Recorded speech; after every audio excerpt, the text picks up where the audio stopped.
well, really fundamental to the next generation of computing, angular momentum.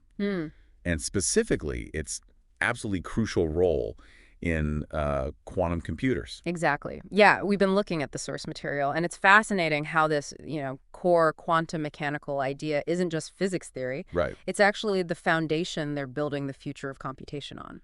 So forget the usual ones and these for a bit. Yeah. Our mission here in this deep dive is to really get a handle on why angular momentum is so vital. And, see the clever ways scientists are actually putting it to work. We want you to walk away with a clear picture without getting totally bogged down in the super technicals. Yeah, a clear view of the concept and the practical applications. Exactly. So let's dive right in. What is angular momentum when we're talking quantum systems? Okay. So in the quantum world, angular momentum is it's a basic property. It describes sort of a system's tendency to keep rotating. Okay. But it's quantized. Quantized meaning it only comes in specific steps, like specific amounts. Precisely. Discrete values. And there are two main flavors, you could say. There's orbital angular momentum, that's about a particle moving through space. Okay. And then there's intrinsic angular momentum. We usually just call that spin. Spin. Right. Now, orbital angular momentum is important, for atoms and how they're structured. But for the quantum computing stuff we're focused on, it's really the spin that's the real workhorse. So this spin, Yeah. it's like an inherent thing particles just have, almost like a tiny internal direction, even if they aren't like physically spinning like a top. That's a good way to think about it intuitively. Yeah. And what's really key here is that for so many quantum computing approaches, this intrinsic spin, it really takes center stage. Okay. So we've got this fundamental property, spin. How does that become the quantum bit, the qubit, the thing that holds the quantum information? All right, this is where it gets really neat. Spin, especially for particles like electrons or certain atomic nuclei, we call them spin-12 particles. They have this amazing property. When you measure their spin along some chosen direction, you only ever find them in one of two states, always, either spin up or spin down. Ah, right. The symbols Ea and A. Or sometimes people just use juras and air like computer bits. Exactly. Juras and Ea. So it gives you a natural binary system, a way to encode 0 or 1. Just like a classical bit then, 0 or 1. Well, yes and no. That's the starting point. But here comes the quantum magic, right? Superposition. Superposition. Yeah. Unlike a classical bit, which has to be either 0 or 1, a qubit can be in a combination of both states at the same time. Both. How does that work? Think of it like it's partly spin up and partly spin down simultaneously. It has a certain probability of being measured as 0 and a certain probability of being measured as 1. Mathematically, we write it like n plus v. So it's not just either, it's like a maybe both state, almost blurry until you look. Yeah. Which lets it explore tons of possibilities at once. That's the power, yeah. That ability to exist in multiple states is key. And how are people actually making these spin qubits? What do they look like in a lab? Oh, there's a lot of different approaches being explored. Really clever stuff.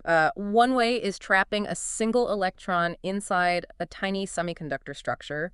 It's called a quantum dot. A quantum dot. And the spin of that electron is the qubit. Then there's another really active area using NV centers, Nitrogen-Vacancy center. In diamond, right? I've heard of those. Exactly, in diamond. It's basically a defect in the diamond's crystal structure where a nitrogen atom sits next to a missing carbon atom. The electron spin associated with that defect works as a qubit. And they're quite stable, I hear. They can be, yeah. Yeah. Relatively speaking, even at room temperature sometimes, which is a big advantage. Then you've also got nuclear spin qubits. Using the nucleus of an atom instead of an electron. Right, like an NMR quantum computing nuclear magnetic resonance. Hi. Or using specific donor atoms placed very carefully inside silicon crystals. And are those better or worse? Well, nuclear spins often hold their quantum state for a really long time, great coherence. That makes them good for maybe quantum memory, but they're generally a bit harder to control, to manipulate than electron spins. I see. Trade-offs. Always trade-offs. And we should also mention trapped ions. While we often talk about their internal electronic energy levels, those energy levels themselves are defined by angular momentum numbers. And controlling them often boils down to manipulating spin states within those levels, usually with lasers. Wow. Okay, so it's amazing. This spin, this fundamental thing, you can harness it in quantum dots, diamond defects, nuclei ions, all to make these basic quantum units. So now we have qubits based on angular momentum. How do we How do we make them do stuff? How do you control them for calculations? Right, control is everything. Quantum computation is all about applying operations quantum gates very precisely to these qubit states. Gates, like logic gates in my computer. Sort of the quantum equivalent, yeah. And the key here is that particles with spin also have a magnetic dipole moment, like a tiny, tiny bar magnet associated with the spin. Okay, so tiny magnets, and we use bigger magnets to control them. Essentially, yes. If you put the qubit in a static magnetic field, let's say pointing upwards, along the z-axis, its spin starts to wobble or precess around that field direction. Like a spinning top wobbling. Exactly like that. It's called Larmor precession. And the speed of that wobble, the Larmor frequency, depends directly on how strong that magnetic field is. Okay. And importantly, that magnetic field also creates a tiny energy difference between the spin-up state and the spin-down state. So the two states aren't quite the same energy level anymore. Correct. There's a gap. T equals I times the Larmor frequency. So how does knowing the wobble speed and the energy gap help you flip the spin or put it into that superposition state we talked about? Right. That's where resonant pulses come in. You apply a second magnetic field, but this one is oscillating, changing in time. Okay. And you tune its frequency to be at, or very close to, that Larmor frequency, the natural wobble frequency of a spin, and you apply it perpendicular to the main static field. Like pushing a swing at just the right moment. Exactly. Perfect analogy. You're driving the system resonantly. This oscillating field can then make the spin transition between up and down. It can flip it. I see. And by controlling the duration of that pulse, its strength, its phase, really precisely, you can perform any needed rotation on the qubit state. So you can make it flip completely, that's like a not-D gate maybe, or just nudge it halfway into superposition. Precisely. We can implement X gates, Y gates, the Hadamard gate, which is crucial for superposition, all by carefully crafting these magnetic pulses, usually in the microwave or radio frequency range. That sounds incredibly precise. Must be hard to get right. Oh, it's a huge engineering challenge, especially when you want to control lots of qubits accurately without them interfering with each other. So these carefully timed magnetic zaps basically tell the qubit what to do. Are there other ways besides magnets? Yeah, sometimes. In certain systems, like those quantum dots we mentioned, you can sometimes use electric fields, too. It often works indirectly through something called spin-orbit coupling. Spin-orbit? What's that? It's where the electron's motion, which you can influence with an electric field, gets linked to its spin state. So wiggle the electron's path, and you might just nudge its spin. Or there's another trick called G-factor modulation. Basically, using an electric field to slightly change how strongly the spin feels a magnetic field in its immediate vicinity. Again, an indirect electric control. It's really something the different physics tricks they use to achieve the same goal, controlling that qubit spin. Okay, so control is one thing, but another huge quantum concept is entanglement. Ah, yes, entanglement. Crucial. This spooky connection between qubits. How does angular momentum, how does spin help create that? Well, entanglement is fundamental for getting quantum computers to do things classical computers just can't. It creates these incredibly strong correlations. And yes, interactions based on angular momentum, specifically spin-spin interactions, are key ways to generate it. Spin-spin interactions, Yeah. meaning the spins of nearby qubits can influence each other. Exactly. You need the qubits encoded in spins to be able to feel each other in a controlled manner. How do they feel each other? What kind of interaction is it? It can be a couple of things. There can be a direct magnetic interaction. Remember those tiny magnetic moments? Yeah. Well, like tiny magnets, they can directly influence each other if they're close enough. The dipole interaction. Okay, direct magnetic chat. Or it can be indirect. In quantum dots, for instance, there's something called the exchange interaction. It's a purely quantum mechanical effect related to the Pauli exclusion principle that makes the energy depend on whether the electron spins are aligned or anti-aligned. Or you can sometimes mediate the interaction using something else, like a shared quantum bus, maybe a microwave photon or a tiny vibration, a phonon in the material. So the state of one spin can affect the state of another one nearby through these different quantum handshakes. Pretty much, yeah. And the trick is to be able to turn these interactions on and off when you want to. Control the handshake. Control the handshake, exactly. By doing that, usually with external fields again, you can implement two-qubit gates, gates that act on two qubits at once. And that's how you entangle them. That's how you do it. Gates, like the CNOT gate controlled knot or controlled phase gates. Yeah. These are the tools you use to weave that entanglement. For example, you could set it up so that a rotation is applied to the second qubit only if the first qubit is in the spin-up state. So the fate of the second qubit depends on the first one. Exactly. Their states become linked, intertwined. That's entanglement. That's how the individual qubits start working together in a truly quantum way. Okay. So we've built qubits with spin, controlled them with fields, entangled them through interactions.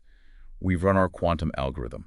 Now, how do we read the answer? How do you measure the final state of these spins? Measurement, yeah, the final step. You need to find out if your qubits ended up as onesie or unsie, effectively.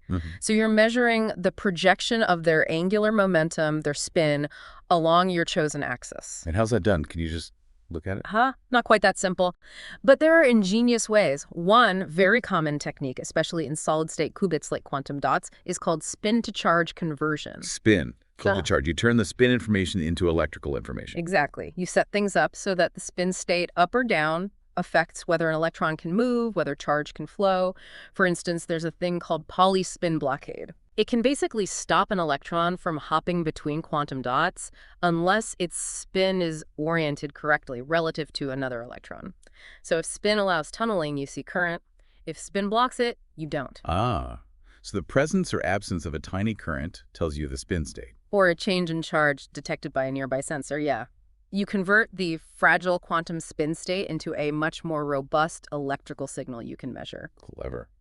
What about other systems, like the ions or NV centers? For those, a very common method is resonance fluorescence. You shine laser light on the qubit, but the light is very precisely tuned. Tuned how? Tuned, so it only strongly interacts with, say, the spin-up state.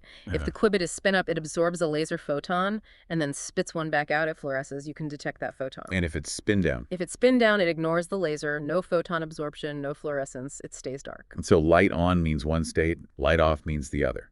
Exactly, a very high-fidelity way to read the spin state. And just quickly, in NMR systems, you're usually dealing with a huge number of nuclear spins together in ensemble. You detect their collective magnetic signal using sensitive radio frequency coils. It's really quite incredible, the variety of techniques just to read the final answer from these tiny quantum systems. Okay, so let's just pull this together. We've seen that angular momentum, especially this intrinsic spin property, it's not just some obscure quantum detail. Not at all. It's really the bedrock for many of these leading quantum computer designs. It gives us the basic two-level system for the qubit. Right, the 0 and 1. It gives us ways to control and manipulate that qubit using magnetic fields, sometimes electric fields. The quantum gates. It provides the interactions needed to create entanglement, linking qubits together. Sin-spin interactions, yeah. And it even offers multiple clever routes to actually measure the final result. Absolutely. Angular momentum, particularly spin, provides this remarkably versatile toolkit for quantum information. Now, don't get me wrong, there are still massive engineering hurdles. Oh, for sure. Keeping them stable, scaling up. Exactly. Maintaining coherence, building systems with millions of reliable qubits, huge challenges remain. But the fundamental physics, the reliance on angular momentum, that seems pretty central to many of the most promising paths forward right now. This has been, well, a really fascinating deep dive. It really makes you think, doesn't it? How this property, angular momentum, something that sounds so abstract from the quantum world, is being used in these incredibly smart ways to maybe, just maybe, revolutionize computation. Yeah. And it really leaves you wondering what other fundamental bits of nature are out there just waiting, holding similar potential we haven't even tapped into yet. Something to think about. Thanks for joining us for this deep dive.